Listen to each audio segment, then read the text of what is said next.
I'm begging homeschool moms to get off their phones because you can be home all day with your kids and still be missing your life.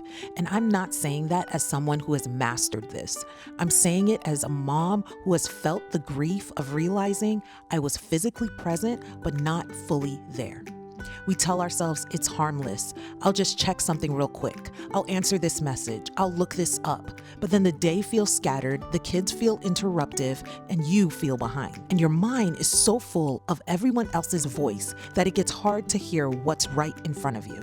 So I want to say this with grace, but also plainly. Your phone may be one of the biggest thieves of peace in your home, not because phones are sinful in themselves, but because distraction doesn't show up looking dangerous. It shows up looking normal, helpful, deserved. And before you know it, it's shaping your whole day. So let's talk about what this is really doing and what we can do instead. I truly don't believe that this is mainly a technology issue. I think it's a discipleship issue. What is shaping your mind all day? What is training your attention? Because recently, I had to be honest about something. I realized I was reaching for my phone whenever there was friction, noise, waiting, boredom, mental overload. And the phone wasn't helping me to be more present, it was helping me to leave. It felt like a tiny doorway out of the moment. But every time I stepped out, I was stepping away from something I was actually called to stay in.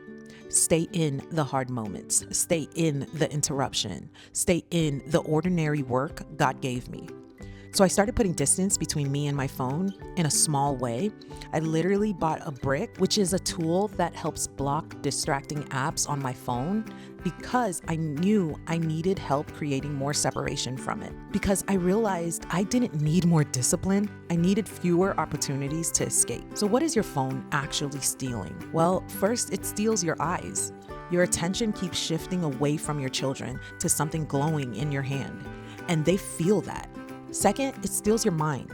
I remember one day during independent work, I reached for my phone and suddenly I was more irritated by normal interruptions. My child came to ask me a question and I remember thinking, it's independent work. Why do they need me? But just because it's independent work doesn't mean that they'll never have a question. My mind had already left the room, so their presence felt like an interruption instead of an invitation. Third, it steals your peace. Because comparison, noise, and constant input do not produce a calm heart.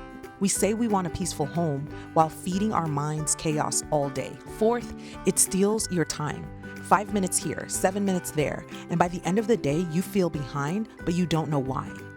Fifth, it steals the small moments. The random story at lunch, the toddler trying to show you something, the quiet conversation that almost didn't happen.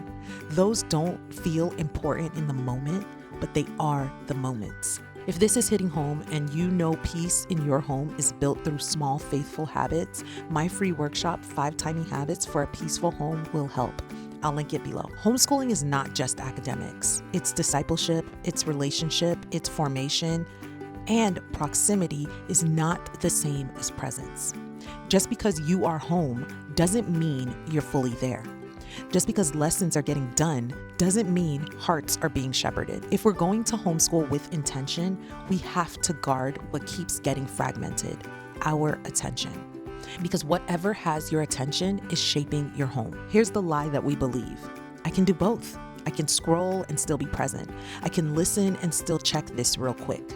But most of the time, we can't. That split focus costs us. It makes us more irritable, more distracted, less patient, less aware. The research is there. And then we feel guilty on top of it. But conviction isn't meant to crush you. It's meant to wake you up. So what do you do instead? Start simple. First, admit it honestly. My phone is taking more from me than it's giving to me. Second, make it harder to reach. Put it in another room during homeschool. Leave it on the counter during meals. Stop carrying it everywhere. Third, create phone-free anchors. Morning time, read aloud, meals. Pick one and protect it. Fourth, replace the reflex. When you feel the urge to grab your phone, look at your child. Reset the room. Pray. Write the thought down. Do something that keeps you in the moment instead of escaping it. Fifth, expect it to feel uncomfortable. And I feel like that's the thing that's not talked about enough. If you're used to constant stimulation, quiet will feel strange. That doesn't mean it's wrong. It means you're retraining your attention. When you put the phone down, you don't just lose distraction, you gain something. More eye contact, more patience, more situational awareness, more clarity. You start noticing things earlier. That child that's getting irritated by a certain problem, or that other child that you didn't notice was actually nagging their older brother.